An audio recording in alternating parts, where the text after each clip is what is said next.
What's up, everyone? Welcome back to another episode of the Heel Hookers Podcast, episode 127. Let's go. Boy, oh boy, do we have a pretty damn good pay-per-view ahead of us coming up this Saturday. UFC 307 back to Salt Lake City. It does inform everyone listening to say there are no heavyweight fights on this card. The UFC is consistently doing the bad option. No.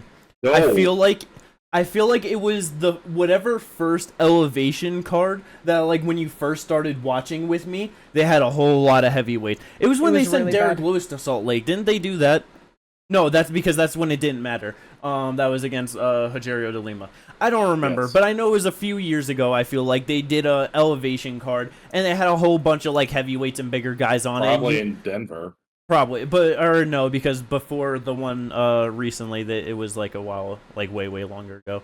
But either way, I feel like they usually did more of they have fights in Elevation and they throw heavyweights there. Fucking goddamn Mexico City got a heavyweight title fight in Cain Velasquez and Fabricio Verdum. You know what I mean? Like, Yep. but they just don't do that anymore, and it's really upsetting. It's not. It's not. It's good. I don't want to see a bunch of big people get gassed after 2 minutes of fighting. It's terrible. But if it's the right people, it can provide so much enjoyment. No. Well, it needs to be literal, like, people are gonna fucking bang at heavyweight, and you don't have a lot of those anymore, it feels Yeah, like. you don't. Maybe that's part of it. So, But either way, Salt Lake City, we have a really good pay-per-view card. We got 12 Like- fights on this card. Back to the lower end, you know. Give us at least 13 on a Yes. pay-per-view. You know what I mean? Stack it up. But the fights we to have, be fair, this is they're good a enough. pretty good fucking card. I know. That's what it is. Goddamn good enough, because this main event, a great fight at 205 pounds, title on the line. Alex Poatan Pereira taking on Khalil Rountree Jr. For so long, I've been hoping that they just gift it to Khalil. Just give it to him. It doesn't matter. Yep. Fuck it. And then they were like, well, we want to do that, but it's like, come on, you just beat Anthony Smith. You know what I mean? Like, let's do something a little bit better and go with Jamal Hill. And then they had to pull him out of that because he popped, and then they gave him the title fight. Very unorthodox Okay. way to get to this one.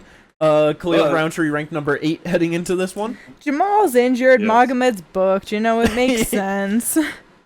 Yeah, that is one of the greatest things of people asking Dana, like, oh, why is Khalil getting the shot and not Ankalaev? And it's like, Ankalaev's booked against Rakic. How is he supposed to fight for the title when he has a fight? And it's like, the next fall. Go ahead. no, it's just like, oh, I forgot that's how it works. Yeah, and it's like the next follow-up question to that should be, so why did you book Ankalaev against Rakic? Yeah. Well, he accepted. You so control the booking, my guy. Like, what do you mean? Yeah. It is really funny. It just another one of those things too where Poatan, 4 fights at 205 in the UFC light heavyweight division, 4-fight winning streak, looking for his 3rd title defense, where Khalil ranked number 8 on a 5-fight winning streak, 4 finishes in there. I for a while I had a little feeling that, like, I just wouldn't be surprised if Poatan goes out there, grabs a takedown, and tries to sub him or something. Just gets a little feather in the cap, tries to, you know what I mean, mix it up with something. But as we're coming in closer to it, this is just going to be a first-round knockout win for Poatan, huh? yeah. Yeah, more than likely. Like I said it beforehand, I just feel as this gets closer, I just feel like it's gonna be a Poatan knockout. Khalil's good. Yes, very He good. just gets backed up a lot, which is gonna work in the favor of Poatan because he's gonna be able to back him up against Cage and Flurry.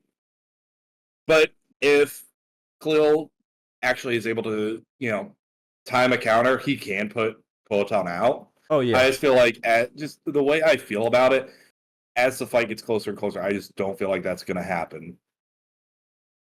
No, yeah, I definitely understand because it's like Khalil is a very good like striker and Muay Thai fighter. Yes. And because one of the biggest things that like a lot of people have just been, I feel like, really fallen in love with him, like especially on this 5-fight win streak, is just the aggressiveness when he goes in there. There's just a beautiful highlight reel of him just ripping some of the most vicious shots that just look like he has all this such mean intent behind it, really trying to just hurt and damage his opponents. But it's like against a just as high level, if not higher level kickboxer in Poatan, he's gonna see a lot of that coming through, and I just feel like he's way more calm, cool, calculated. He's gonna just see a lot of that, be able to get out of the way, and he's probably gonna make Khalil pay with some big shots. Yeah. 100%. But No, either yeah, way, I'm sorry, go. I was about to say, either way, it should be a fun fight. But yeah, it's just one of those things where Poatan just has the power. Khalil's been knocked out before, and Khalil's not the one who's going to be initiating the grappling. Yeah, no, not at all. It's like, and more than likely, Poatan ain't gonna be like. Yeah. There's probably like a less than 5% chance that this fight hits any real grappling exchanges. You know what I mean? Like I could see like they get close to the cage, maybe some clinching. You know what I mean? Throwing some strikes from there, but it's not gonna be like fucking shooting double legs out at distance or like you know what I mean. I'd be shocked if Khalil did it. It wouldn't be a terrible strategy if Khalil did it. Bro, it would be an amazingly smart strategy for either one of them. Like it's just so stupid of fucking Khalil's coach just being like, yeah, we ain't fucking shooting. Like, what are we like? That ain't gonna be us over here. It's like that's probably like the smartest thing you could do in this fight is look to mix up the grappling. I just love that so far. The one person who's been smart about it is fucking Aspinall, who said if he fought Poatan, if Poatan came up to heavyweight, where he said, I'm walking across that cage, I'm rugby tackling that dude to the ground. Yeah. Fuck? Why wouldn't you? Like that. This dude has never fought a high-level grappler at all. The best grappler he has fought is Jan Blachowicz. And the thing is, like, obviously with Tom it makes sense, but with Khalil Rountree, I wonder if the reason why he's like, no, like, I'm not going to do that because, yeah, it's smart to mix up the martial arts when you're in a fight. But he's never shot a takedown before. That's clearly not his thing. How much training could he do to feel confident enough that his grappling's better than Jan's? You know what I mean? It's like Poatan did good enough to defend it, and like obviously he won that fight against him, like if it's not your bread and butter and that's not something you go to, that's something you've actually never gone to, he's probably not confident enough in that, like transitionally just actually getting it, like bless you. Even if he did get him down, like just the confidence of like, can I keep him down? Where is this gonna go? Am I gonna shoot and he's just gonna knee me? Or I just understand if like some people not going to it because it's like, if you never do, where's your confidence in it? Yep, that's a good point. Yeah, and one of the other points is like Poatan is also being trained by fucking Glover Teixeira. No, yeah, like someone who is a great jiu-jitsu guy. Like it's one of those things where he's getting good jiu-jitsu rolls and getting good grappling opponents to be able to like defend against that, and even if he gets to the ground to be able to scramble out of things, to be able to set up submissions, things of that nature, to where it's like, do you really want to go to the ground with that guy if you're not someone who's in those waters like that? Aspinall, it makes sense. Ankalaev, it would make sense to do that. Like these people would make sense to shoot in on this guy, but like a lot of the other guys, it would be a hard transition to try and do that. No, for sure. And that's where it's like, like I don't expect Khalil to go out there and he's like fucking shooting doubles. But like that's where it's just like the little things. It's like dude is an extremely good Muay Thai fighter. It's like I have no doubt in my mind that like he wouldn't like be comfortable enough to like in an exchange like grab a clinch and then look for like just a sweep or something, toss them to the mat, and then it's like get on top. You know what I mean? And it's like to your point, Poatan has been doing probably way more work than most other guys in that division of like actually developing his ground game with training with Glover.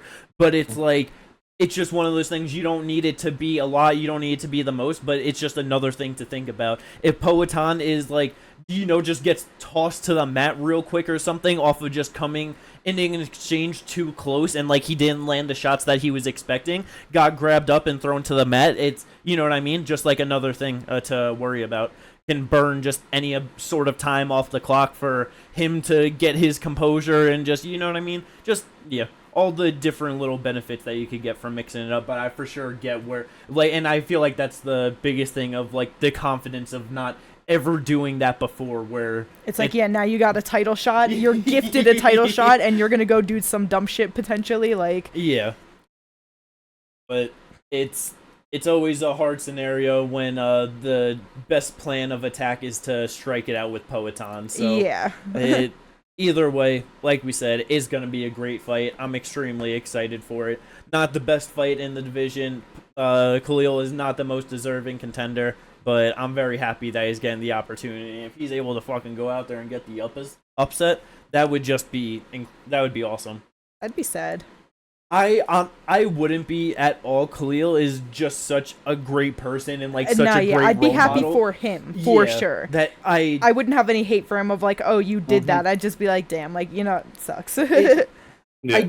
I guess for me too with Poatan, it's like he kind of came in and did the damn thing, you know. Exactly. He's 37 years old. Like, he is former Glory kickboxing champion, double champion. Yeah, first Glory Hall of Famer.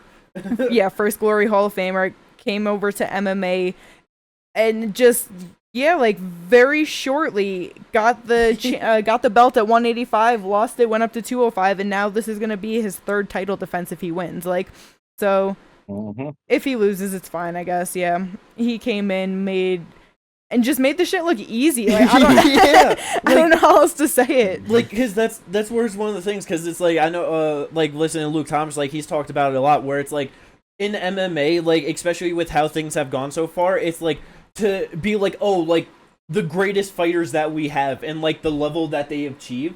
The biggest thing that like they all have in common is that they all made it to the highest level and they stayed there for such an extended period of time. But it was all like the same general like route of they have of like you start your career, you're coming up fighting whatever guys, then you get to the UFC, you make it to the champ, and now you like, you know what I mean? Right. But for Poatan, this is going to be his 13th professional MMA fight, or 14th because he's had 13. Oh, 13. My bad. Yeah. This is going to be his 10th UFC fight. Yeah. He has already held the middleweight belt, and now he is on his third title defense at light heavyweight. Yeah. Like, that's stupid. That is ridiculous. He has only fought 2 non-champions in his whole UFC career. His first 2 fights. John Strickland at the time wasn't, but he ended up becoming champ. Izzy, Jan, Yuri, Jamal, Yuri, and now Khalil, which he's fighting for the belt, so not a champ. But you know what I mean? It's just crazy. He's fighting as the champion, so it doesn't matter. Yeah, fighting as the champion against a contender. May not the most deserving contender, but still a contender. Oh, yeah. And it's like, just look at it's like with Khalil, like, you know, just looking at it and just going back, I was like, oh, his knockout loss to Johnny Walker, you know what I mean, a while ago. That was November of 2018 that he got knocked out by Johnny Walker. He then beat Eric Anders, lost to Kudelaba and Praknio, and is now on this 5-fight winning streak to like get his undeserved title shot. That knockout loss was 3 years before Poatan made his UFC debut. Yeah. Yep. And he is one of the greatest fighters that has ever graced the UFC octagon to this point, like in what he has done. Because he made his debut in November of 21, November 6th. And here we are, October 5th of 24, going into his 10th UFC fight, not even a full 3 years later. Yeah. Like, and then it's like, this is his looking for his third title defense, so this would be his 4th title fight at 205, and then he's had 2 title fights at 185. So this is his 6th title fight in the UFC. Which is insane. Not even 3 years. It's like there were all the talk with like Izzy and like his activity, you know, like when he became champ and stuff, like that was an undeniably great thing for him to do, such consistent title fights just nonstop. Poatan's at a different level right now, and it's just incredible to see.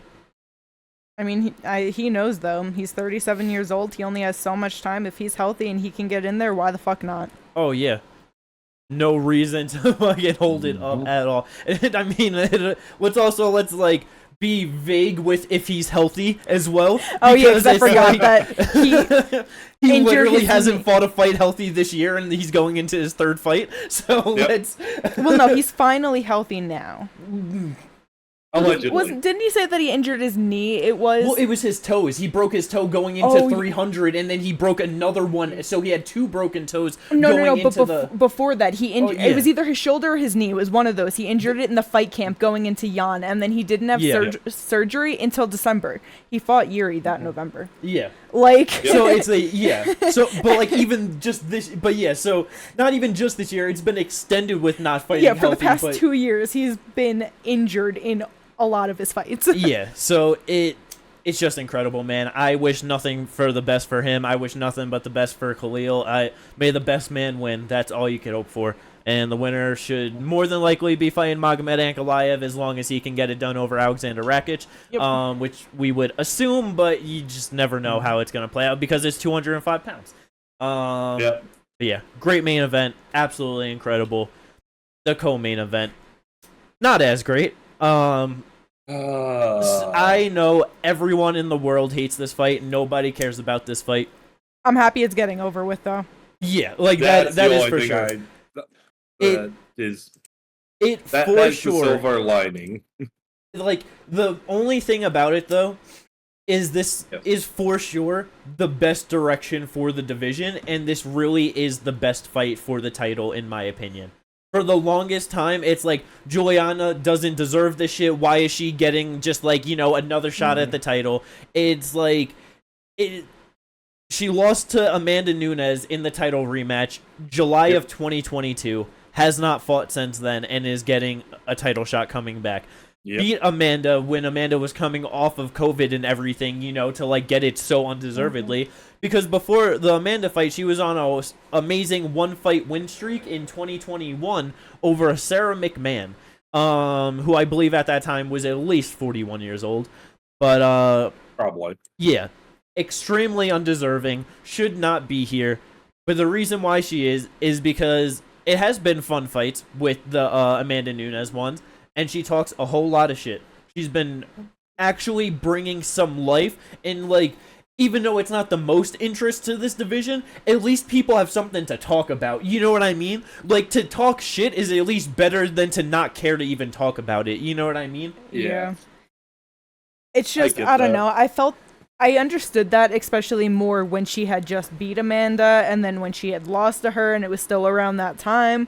But it's like 2 years later, listening to her like talk about the same shit and just try to bring up the same points she was making over 2 years ago, it just feels dead, No, yeah, that is definitely I'm just true. excited for this to get out of the way so we can get Kayla Harrison in the mix. That is the real life of the division right now.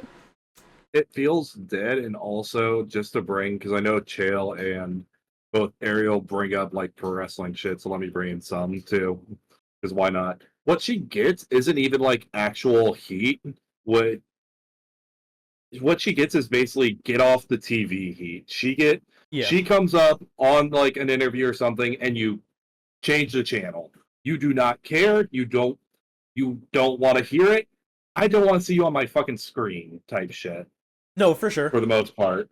And so like I'm glad it's going to be over, because after this, she has to fight contenders. Yeah. She literally has nothing else she can do. She's not going to. If she loses this, we're not going to see her fight again. Oh, yeah. That's... Hopefully. And I mean, if she wins, she's only going to be calling for the Amanda trilogy, honestly. So that is you think she ends up getting stripped for not fighting Kayla soon enough?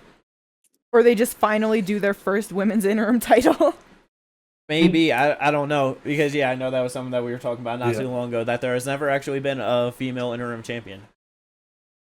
I feel like it would depend. If she's like legitimately injured, I could see them going to an interim. But if she's like actually like able to fight, I'd see her getting strapped. Well, the reason why I think that they don't is because they don't give a fuck enough. Like there's just actually no reason to do it. You know what I mean? There is no reason. Nobody cares enough for especially women's bantamweight to be unified that they're gonna make a thing of it, of like, oh, let's throw an interim title, let's put you on this card, it's gonna be like, for what, you know? So honestly, I feel like if she doesn't want to fight Kayla, it's just she's just gonna get stripped because Kayla is the new life. She's gonna fight. She's gonna put on fun performances, and they definitely want her to win and hold that belt.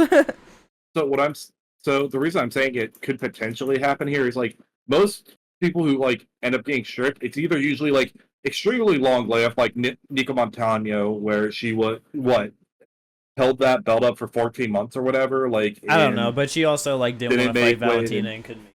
No, exactly. But that's my point. She didn't want like most of the people who like if they're getting stripped and they in these divisions have been like, I'm not going to fight the number one contender. Yeah. GDR.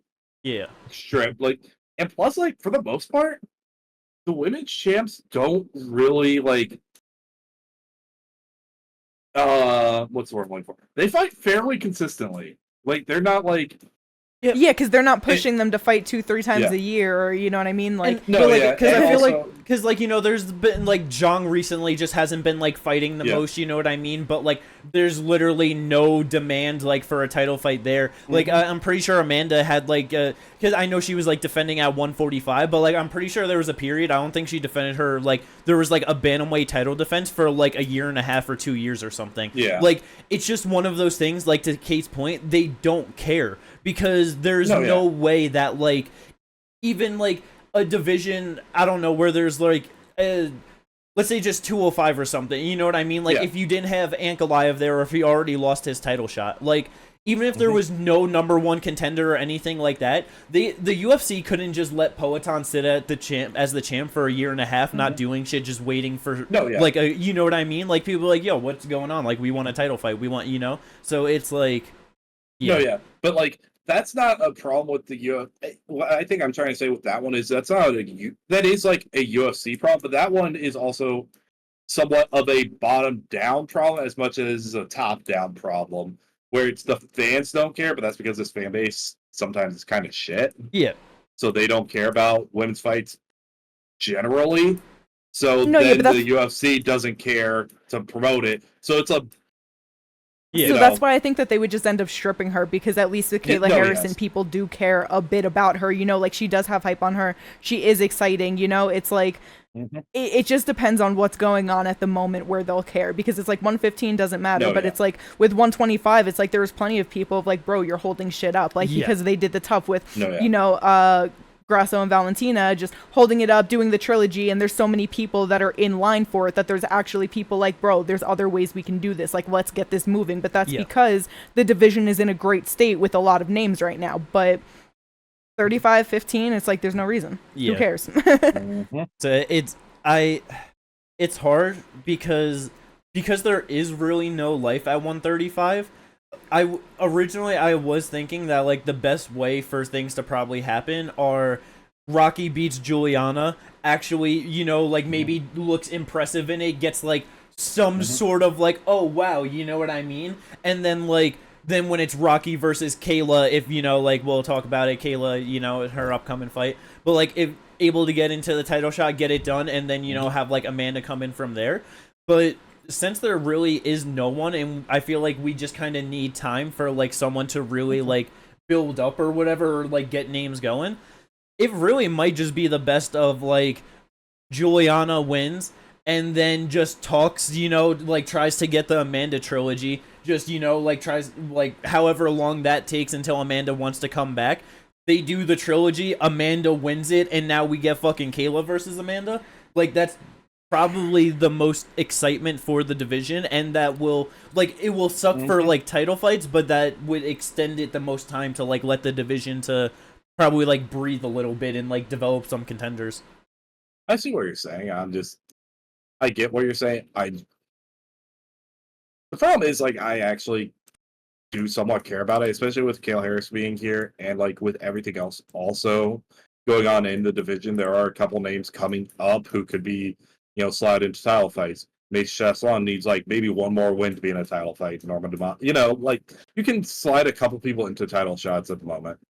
Where after Kayla Harrison, you know what I mean? There's at least two people down here who could be getting title shots next. Yeah, but it's like so it's one of those things where it's like I get it, but at the same time, it's like I feel like Kayla Harrison beats these, you know, can beat them easily as well. So it's like I understand trying to get the trilogy, but it's like that's also if If it takes too long, it's just gonna kill it, you know? Because I guess, yeah, it's for me, it's like either one wins and then Kayla, you know, fights the winner, becomes the champ. It's like if Amanda doesn't care to come back or whatever, it's like, what is even there? You know, it's like, yeah, like Macy and Norma for sure are the names and are gonna more than likely be like the next deserving contenders.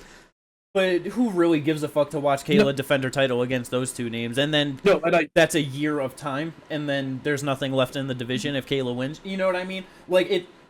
No, I get what you're saying, but like from everything I've seen, I don't see Amanda Nunes having any sort of desire to return. So I just don't think it's something that we should even like. Fight Kayla. Well, that's the thing, is I think she would come back to fight Kayla, maybe, and that's even a slim chance because I'm not sure she returns either. But I think it would be for Kayla only. I don't think if Juliana wins, she comes back. So it's like Juliana's just going to be calling for it. It's just going to be annoying as hell. Maybe a year and a half later, they can get her to fight Kayla, or they're just like, all right, you're done. Then possibly they can get a Kayla versus Amanda for the vacant title, which that would be cool. But it's like, it would just suck like having to wait that long because I know like what you mean of letting it breathe and letting it grow, but there's just not much growth in it where it's like, I can actually see something substantial happening in the next year and a half because it's like, yeah, there's Norma, there's Macy. And then it's just people that have either been around or like Carol Hoza, she might be able to get on a good run. If Eileen Perez can keep doing good, you know, but it's like, it's just not a whole lot and it's not looking very promising once it gets to the top. Or like these people moving upwards, you know? That's fair. And I guess that's where it's like, like in my mind of like Juliana trying to get the Amanda fight and then that playing out and then like the winner fighting Kayla, you know, and then that playing out, and then like whenever that champ wins, and then like they're ready to defend. This is like 2 years from now. Or hold something, up. You know what I mean? Like, I'm sorry, because just thinking about what I just said, how mad do you think Juliana Pena would be if she sat out for a year and a half calling for that Amanda fight? She didn't get it. They stripped her because she didn't want to fight Kayla, and then Amanda came back for the vacant title against Kayla. She just, oh my god. Yeah, she would just have to sit behind a camera saying how Amanda's scared of her, like for the rest of her life. She'd go nuclear, and it'd be so fucking annoying. It'd be so funny. It would be very funny though, because there's literally just nothing she could do about it. Because it's like, to your point, like she's too much of the annoying, like I don't want to deal with you, like you know what I mean. She's not the actual like even Colby hatred, you know what I mean, like where people are genuinely invested to watch Colby get fucked up, you know, like because it's like Colby say dumb shit, you can laugh at it. He come out dressed up in all these costumes and shit, and it's like, bro, what are you doing? It's annoying, but it's very laughable. You just listen to her, and it's like, oh my god, like this isn't funny. You're just annoying. I think the reason that it's more annoying from Juliana is she's actually like, unlike Colby, she is well spoken, whereas Colby stutters and stammers over his words, and it sounds so scripted and robotic. Yeah, that you're like, you're obviously doing an act. Fuck you for being such a piece of shit. Yeah. While acting, like, what the fuck is this? Whereas Juliana Pena is actually very clear, very, you know, you understand everything, and you're just like, oh, you're just a fucking idiot. Yeah, and it's like, at least with Colby, like, his shtick was, like, something that at least people in America can actually latch onto, and it's like, you know, it'll be like, oh, the Usman fights were bullshit, and it's like, yeah, obviously as, like, just informed fan or whatever, you can see that it's like, okay, that's dumb, but it's like, if you're a Colby Dick rider, you could be like, yeah, those were bullshit, you know what I mean? Juliana, what? Amanda's scared of you and that you're the greatest ever? Like, no. There's literally no one other than her friends and family and coaches and like people that she pays that are gonna be on board with that. Like, like it's like, what? You've won one title fight in your life because Amanda had COVID. And Amanda has beaten every single bantamweight champion in the history of that division, and except every herself. Female bantamweight or female featherweight champion. Yep. And the greatest 125 champion of all time. Yep. And sorry, are those accolades not enough? But like you know, she's scared of her, but their more recent fight, 50-43. Yes, got 50-43. But also, like, going to what you just said, like, you know, her friends, her family, the people, like, you know, people she would pay. Yeah. That's the other funny part about Colby is he pays, like, you know, models to be in his videos, clearly uncomfortable as shit. Like it's like no, you're a fucking you are the nerd and virgin you are talking about, my guy. Yeah. But yeah, so we'll see what plays out in the bantamweight title. In terms of how the actual fight goes down, it's like I know Rocky can do her fucking thing for 25 minutes. You know what I mean? Yes. Juliana has been off for a very long time, 2.5 or 2 years at this point, a little more. Yeah. So it's like, yeah, who knows what she's gonna look like, how she's gonna perform. I am definitely expecting Rocky to win by unanimous decision in this one. That would, yes. yeah. Okay. But let's go. Hopefully get a whole lot of fun in that one, if it wants to be fun at all. But to Ginger's point, probably a whole lot of fun. It's Pennington and Pena. No, it's not going to be. Hey, man, I can hope for fun. That's all I can do. You know You what can I mean? hope. I'm just telling you to temper your expectations. Oh, trust me, when I say that, it is not a... You're like, look... I'm just kind of saying it to say it. You know what I mean? There's like... You're like, look, I saw into the future. There are millions of ways this fight can go. There's only one where it's fun. Yeah. But in the featured bout, we got a pretty damn good fight. The King of Rio is back again. Jose Aldo taking on Mario Bautista.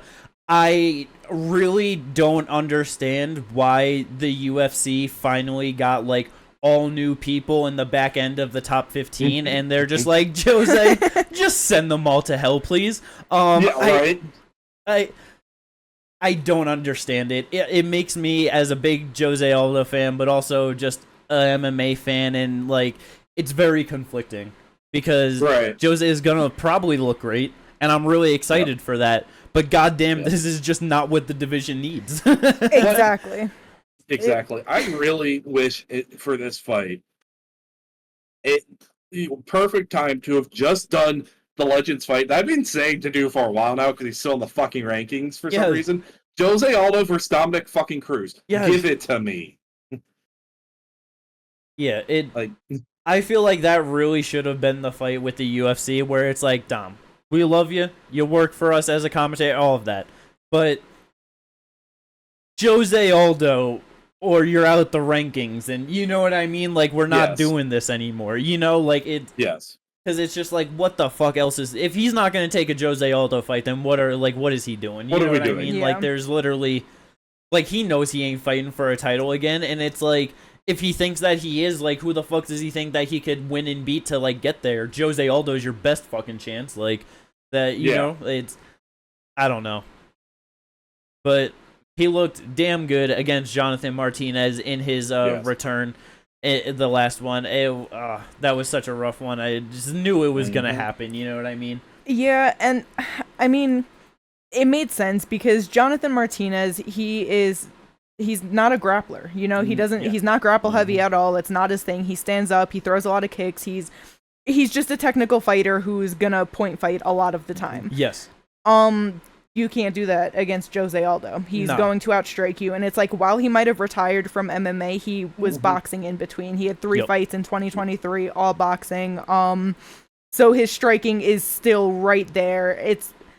It was dumb, but again, it's one of those things. Martinez isn't a grappler, so why is he going to go out and try to grapple Aldo, who has amazing takedown defense anyway? It's not like he would have been able to do anything with that, and that would have helped him. Like, he was fucked. Yes.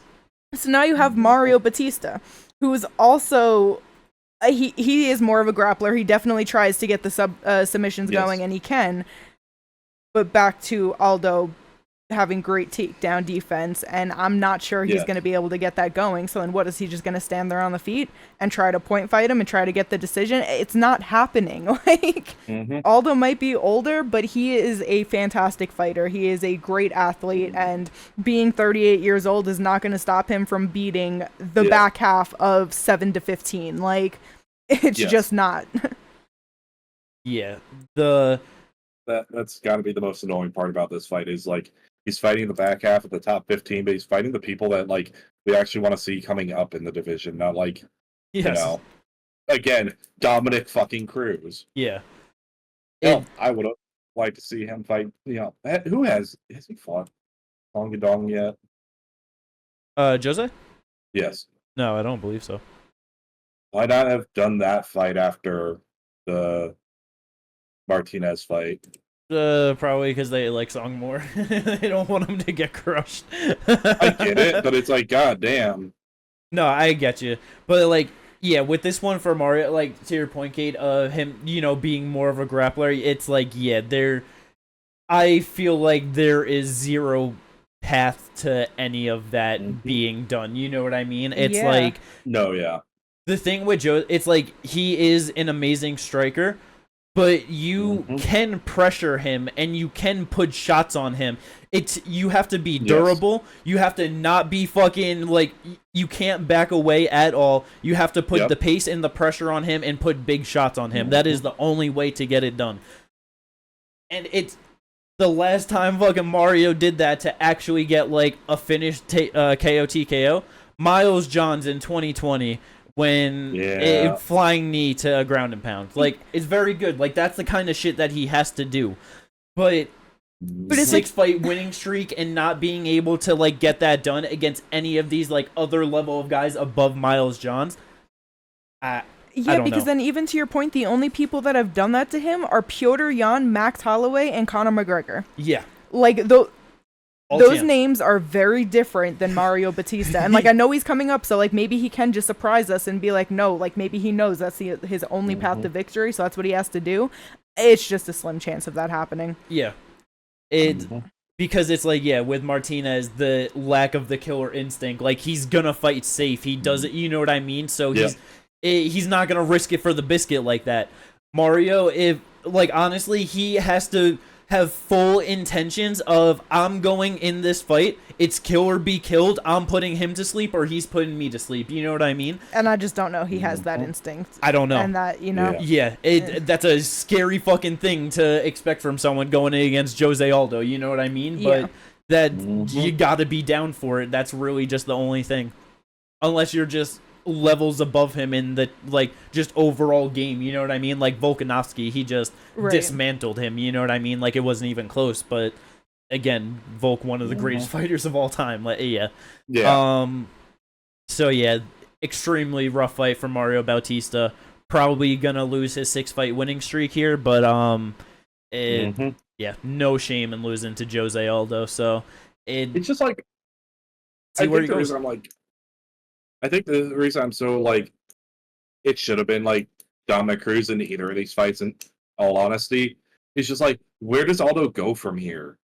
Like, you know what I mean? Who's he fight? Is he gonna fight someone like a Song Yadong? Is he gonna fight like the loser of Piotr versus Figgy? Is he gonna fight like a Henry Cejudo? I was gonna say maybe they can get him in a Cejudo fight. My brain instantly went to Figgy, honestly, and like win or lose against Piotr, like, because I know if he wins, like, he should obviously be getting it, but like I said, like, you know, just depending on how the title picture plays out, like, you know, if they're just like, okay, Figgy will fight Jose Aldo, you know, he might be up for that, you know, but Henry Cejudo, it's like he's been talking like he wants to fight Sean O'Malley, and then before that he was talking like flirting with going back down to 125. So maybe we can get him with a Jose Aldo fight. I think that would be a really good one, and it's like you got two former champions, so you can never really go wrong with that, you know? Like, it's always gonna be a lot of hype. They're just like Aldo, Kyler 100%. Phillips. It's just like that one. I think Kyler's booked right now. I think that would be a better fight than this one, though. It would be.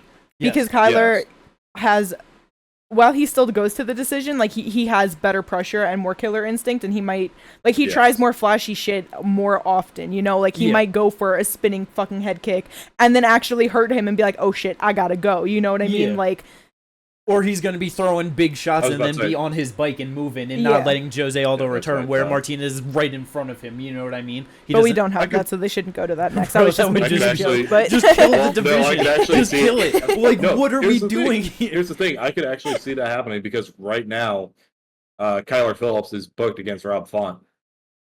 Yeah. I forgot about that. See, like, that's where it's like, I feel like he's just gonna go up, you know what I mean? Like, he should. That's where it's like, we're probably, you know, we could get Jose versus Henry, and then he probably gets Song Yadong or something, you know what I mean? So he gets Song Yadong. He could potentially get Marlon Vera there, actually, too. Yeah.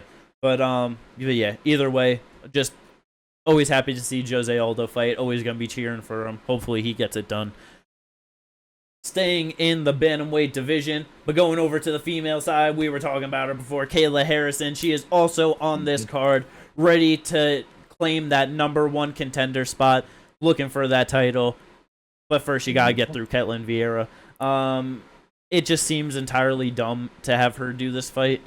She beat Holly Holm very impressively, and everyone was like, okay, you fought, you won, you're here, like, fight for the title. You know what I mean? It's like, yep. I don't understand why we're just gonna have her go through another weight cut to just, like, prove that, you know what I mean? I don't think that's why. I don't know. I feel like it's because of Juliana. It has to be. That's the only thing. I wouldn't be surprised if the UFC like went to Kayla and was like, listen, we're doing Rocky versus Juliana, and then you get the winner, you know, guaranteed.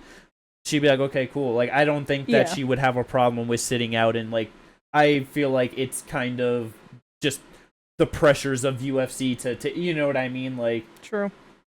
But either way, it's like, Ketlin Vieira, she's not a bad fighter at all. 8-3 in the UFC, but her losses being to Rocky Pennington, Yana Santos, and Irene Aldana. That Irene one was fucking beautiful. Just slept her. I just feel like she's gonna struggle in the grappling with this one, like everyone else in this division is going to. Yeah. Yeah. I feel like that's all there really is to say about it. It's like Kayla Harrison is Kayla Harrison. Her grappling is amazing. She is incredibly strong, and she just suffocates everybody that she gets in there with, except for Larissa Pacheco when she finally figured it out on the 3rd try. Like, yeah. And I love Larissa. I'm not disrespecting her, but just, you know what I mean? She was able to, like, get her shit together and give her a real tough fight in that 3rd one, but... she smothers people, and that's just what it is. Yeah. Like, Ketlin Vieira, her last finish was an arm triangle choke over Sarah McMahon, actually. Did it 4 years before Juliana Pena did, and also did it a round sooner. But her only UFC finish, actually. 1 sub and 7 decision wins, but yeah. Kayla Harrison should look very good in this fight, I would presume. Maybe we should get rid of this division and make a 105 division. Yes, that would easily be the best thing. I love fucking BC's idea. Just make 135 to 155 and call it female heavyweight. And then just add in 105. You know what I mean? Mm-hmm. You just do both. But hopefully we get a fun fight. I don't mind it. But the main 135 plus. Yeah. But the main card opener, the UFC 307. The reason why having Kevin Holland tied for number 15 at welterweight is so funny. Yes. Yep. Because he's fighting at 185 pounds against number 10 ranked Roman Dolidze. I guess the UFC was like, well, we don't have any male fighters ranked in 2 divisions right now, so, you know. Fuck it. It's Kevin Holland. It's so, fun. Unless Roman Dolidze comes out here and decides himself that he wants it to be a boring, shitty fight, it ain't gonna be. Yep. If he allows for fun, boy, this is gonna be fun. Yes. But if it gets a little bit too fun for Kevin Holland, I got a real sneaky suspicion this guy's gonna be fucking grabbing a hold of those legs as fast as he possibly can, and trying to ride out just a decision win or like finishing him on the ground if he can. But yeah. I feel like Roman's gonna start this fight being like, oh yeah, like I'll strike with him, you know what I mean? And then 2 minutes in, he's gonna be like, fuck this shit, I gotta shoot. Fuck this shit, I'm out. Yeah, it's a very solid fighter. Just won against Anthony Smith short notice at 205 in his last one. Lost to Nasruddin and Vittori before that, but then Jack Hermanson, Phil Hawes, Kyle Dawkins. That Jack Hermanson one was so good. That was so sad. That made me so sad. I'm sorry. I know it says punches from back control, but I wish they were more specific about punches from calf slicer back control. Bro, that's so brutal. Yeah. Like, you're in a calf slicer, just other person on top from your back, and just bombing on your head. Yeah, hips in, just... like, what? Yeah, you can't... And, like, yeah, you can't do anything. because you go to try and get out of the calf slicer at all, and you're getting put to sleep.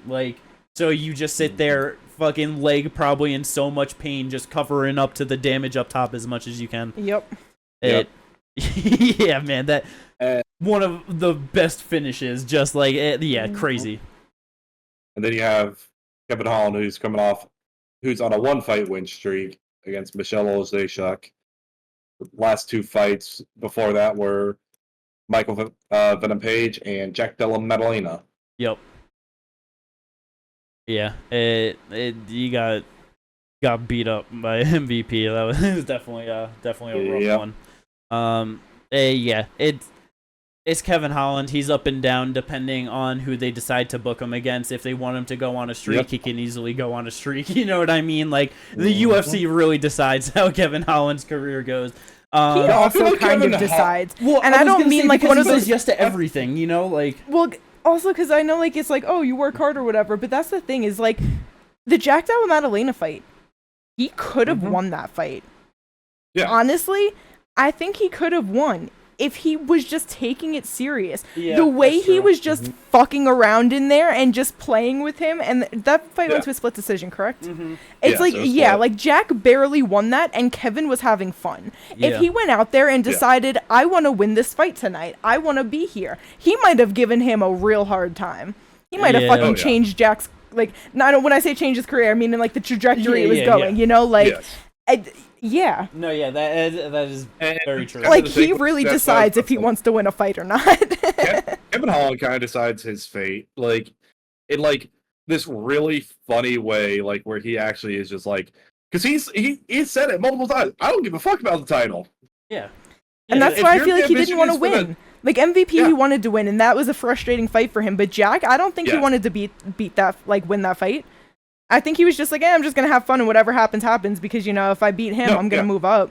No, yeah, exactly. He wanted to beat MVP because he wanted to beat a Bellator guy coming in, and MVP's kind of an annoying guy sometimes, so. Oh, yeah.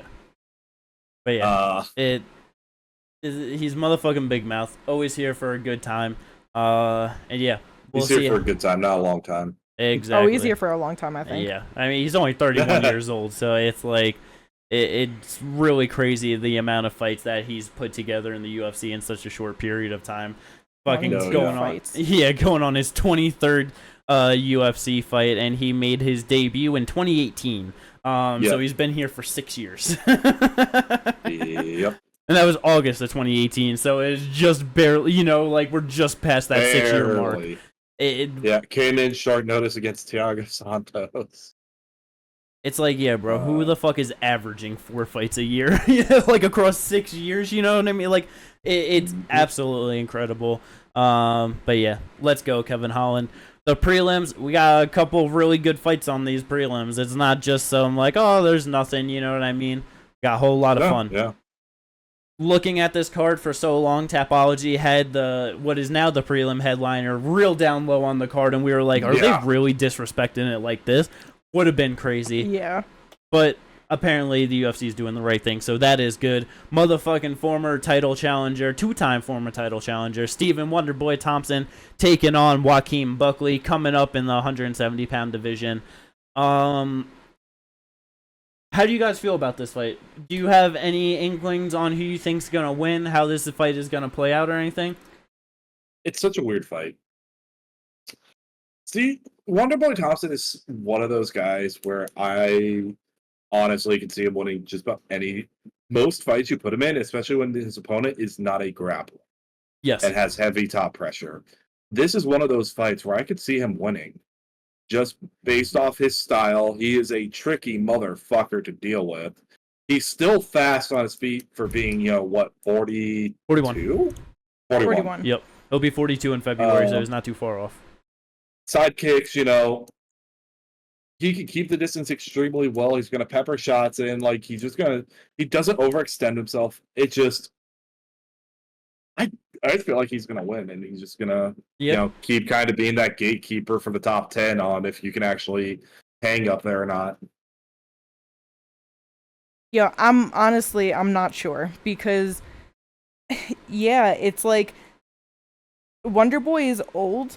you know, like you said, 41 years old. But just 2 years ago, Kevin Holland, you know, retirement 4th round. Like, he beat the shit out of him. Yeah. And Kevin is tough as hell. Yeah. His striking is so good. He, like Ginger said, like, his movement is great. Buckley mainly gets knocked out when he loses. It's like he has 4 KO losses and he's lost 2 decisions. He's on a nice streak of a 4-fight win streak, but Andre Filo, Alex Moreno, Vicente Luque, and Nasultan, it's like the Vicente Luque one being the best one, but that was this year, and we all know what's going on with him medically. Like, he's clearly on the decline of his career and just not healthy. Yes. I don't know, man. I don't know. And that's the thing. Like, Alex Moreno and Andre Fialio aren't like the best fighters either. Not at all. No, and even Nasultan isn't like the best. You know what I mean? Yeah, like, no, and exactly. That's what I'm saying. So it's like the competition is just very, very different. Yes. I know Wonder Boy is older, but like I am super not counting him out. Like I think he might be able to knock him out. Honestly. No, yeah. For me, I think this is going to be a big showing if, like, okay, are you too old now, Wonder Boy? You know what I mean? Are you too old, and has Buckley improved enough? Because it's like he is also only 30 years old. Yes. So, like, with his last losses were obviously up at 185. So it's like, you know, he's at 170, new weight class, whatever. Getting into his prime, it's like, like, have you actually improved enough? Are you hitting that prime where you're like, okay, actually good enough to be there? But I'm not sure. No, because it's like in his last fight with Nursultan, I did not expect him to go out there, hit a whole bunch of takedowns, and be able to control on top and beat Nursultan that way. Yeah. He is a very physical, very explosive fighter in that division, and it's like Wonder Boy, you know, like, he has struggled, you know, recently with a lot of the top-level grapplers, but those are the top-level grapplers, you know? Yeah, I was about to say, those are Gilbert Burns and fucking Shavkat. Shavkat. And like, Bilal, and you know what I mean? Well, exactly. Yeah, like, it's literal top-of-the-line grapplers. So that's why I feel like it's like, Joaquim is definitely getting a lot better fight over fight, and he's definitely coming into his prime.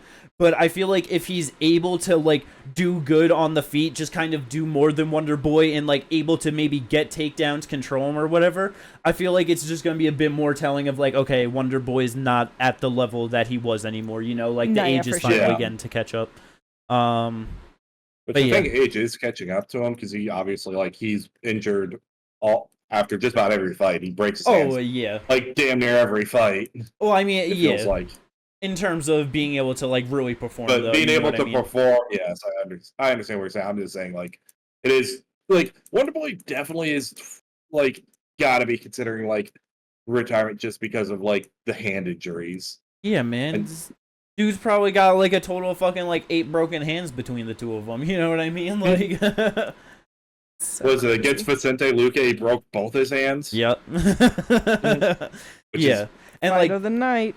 And it's like, that's where it's, you know, like, just talking about, Buckley beating Luque at nowhere near a prime version, where it's like, he just seemed like he just kind of gave up in that, you know, where it's like, Wonder Boy smashed both of his hands apart on Vicente Luque's face for 5 rounds and fucking didn't get him out of there. You know what I mean? Like, was it 5?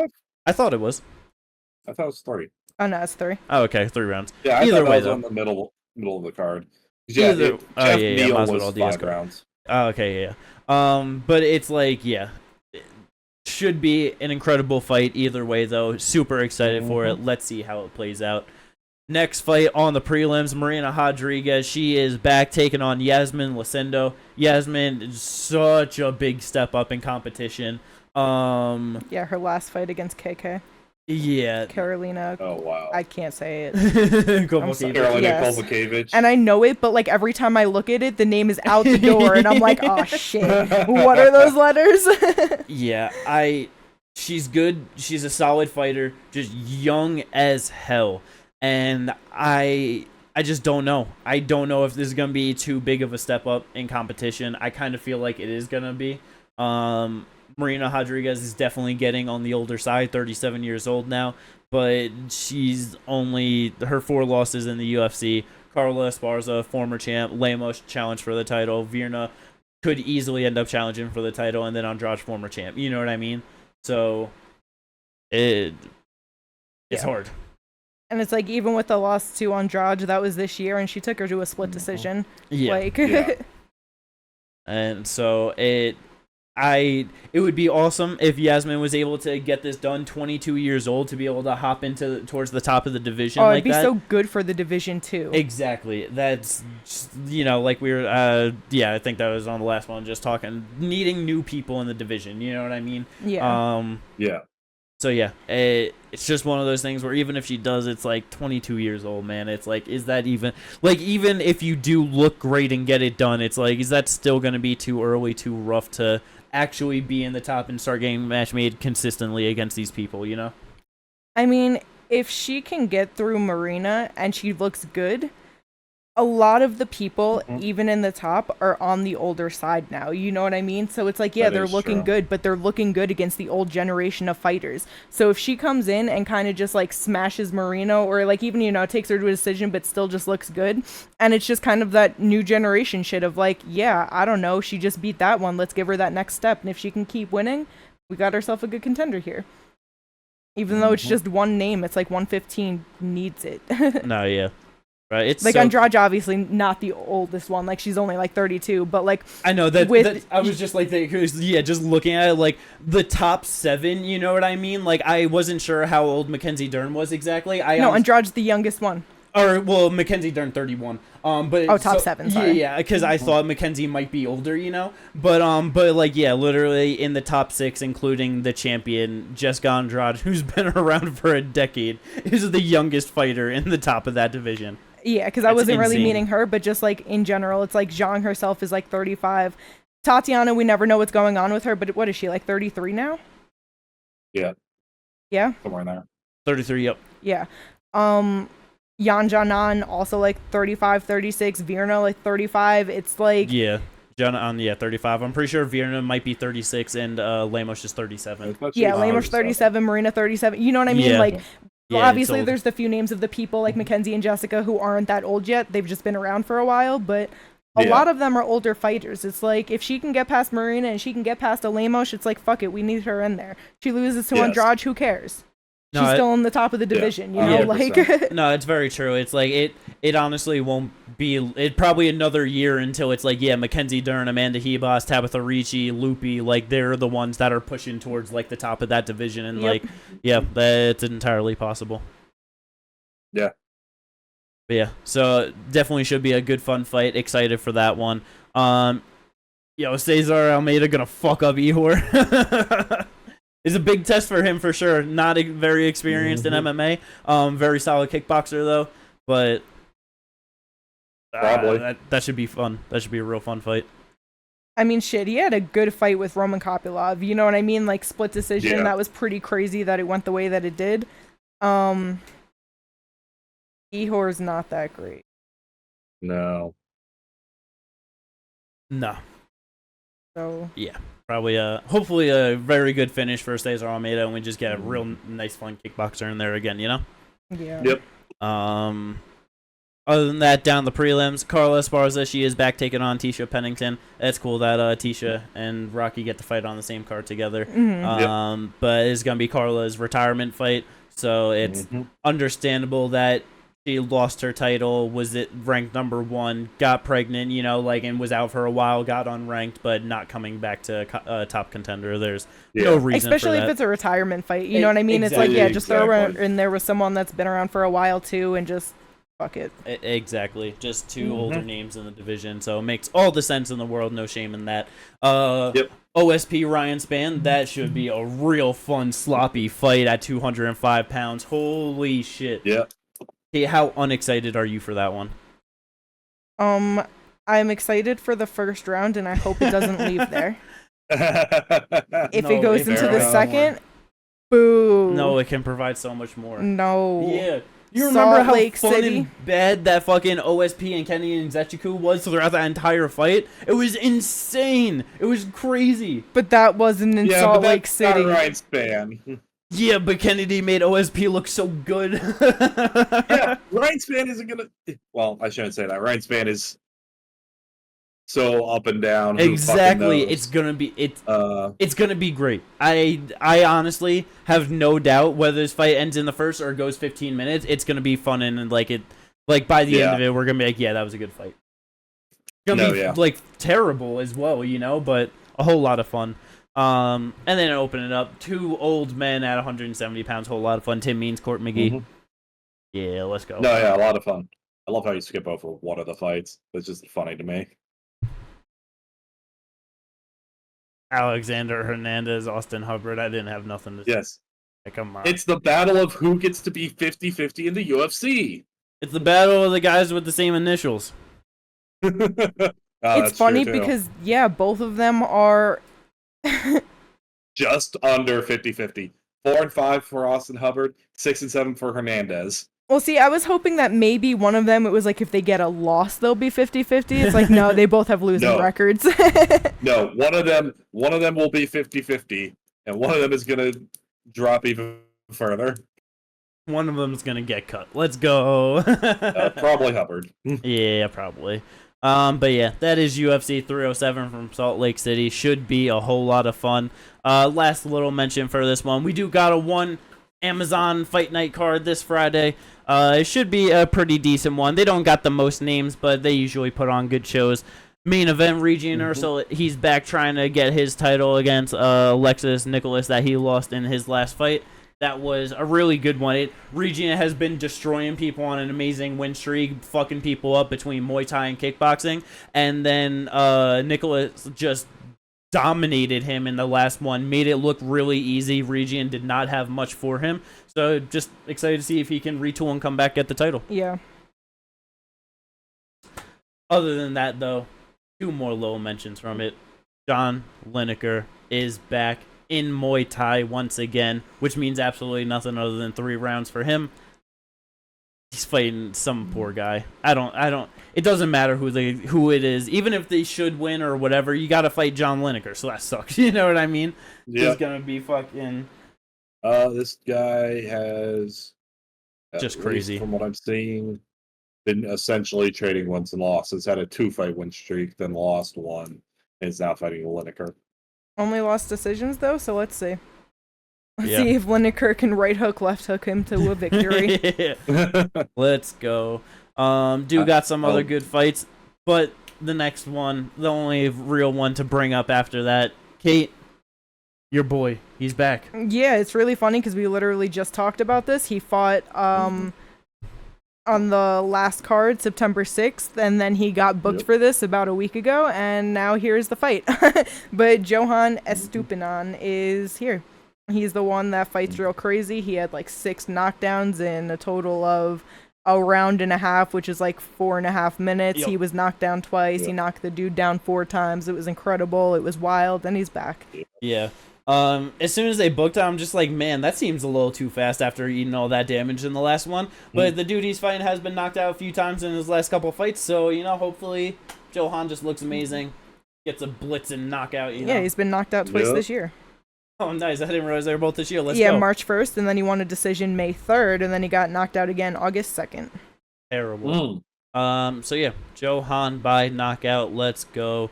Hopefully we get a whole lot of fun. Got a total of 11 fights on that card, so let's see what one shows up with on Friday. Other than that, nothing else to talk about for this episode of the podcast. I hope everyone enjoyed this one. If you did, don't forget to like and subscribe, and we will catch you on the review to all these good fights. Let's go. Peace out, everyone.